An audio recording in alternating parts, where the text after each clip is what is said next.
C'est le grand jour, le point d'orgue de l'année scolaire à l'école harmonique. Les enfants se rendent à la chapelle Corneille pour un concert en public.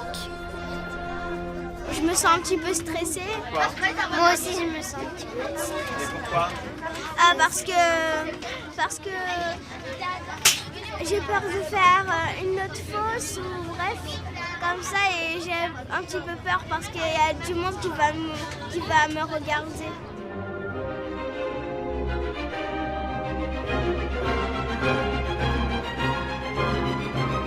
La chapelle Corneille, une vraie salle de concert et pas n'importe laquelle. De quoi impressionner certains enfants, notamment ceux qui viennent pour la première fois. C'est le cas des CP. Heureusement, les dernières répétitions ont lieu in situ, de quoi s'habituer à la chapelle et à son magnifique décor.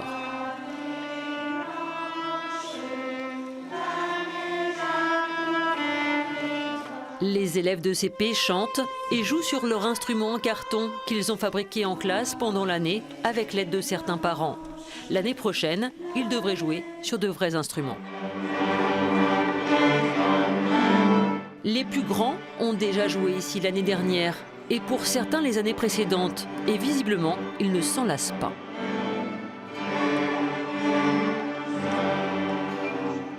Ça fait longtemps que je suis pas venue ici. Et tu ressens quoi quand tu es ici dans un si beau lieu? Encore de la joie. De la joie? Oui. Pourquoi? C'est beau et on joue plein de trucs. C'est très joli, c'est agréable de jouer ici. L'acoustique n'est pas la même aussi, ça résonne plus. Mathéo est scolarisé à l'école de Bussy en classe Ulysse, un dispositif pour les élèves en situation de handicap. Il fait partie des volontaires. Il a continué l'école harmonique en dehors du temps scolaire. Ce concert, il l'attendait avec impatience. On voit tous les parents qui viennent nous voir au concert.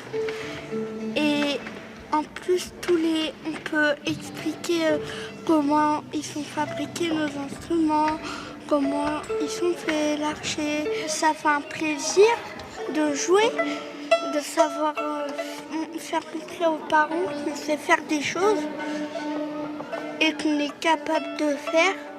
Mais Mathéo a mal au doigt. Jouer du violon est devenu douloureux. Il a pourtant tenu à terminer l'année. À la rentrée, il espère faire du piano. L'école harmonique lui a donné le goût de la musique.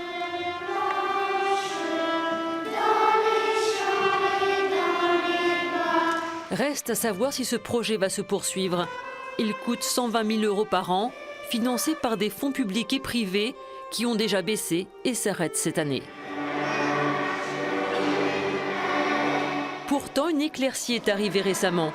L'école harmonique vient d'obtenir le label Demos. Coordonné par la Philharmonie de Paris, Demos est un projet de démocratisation culturelle centré sur la pratique musicale en orchestre.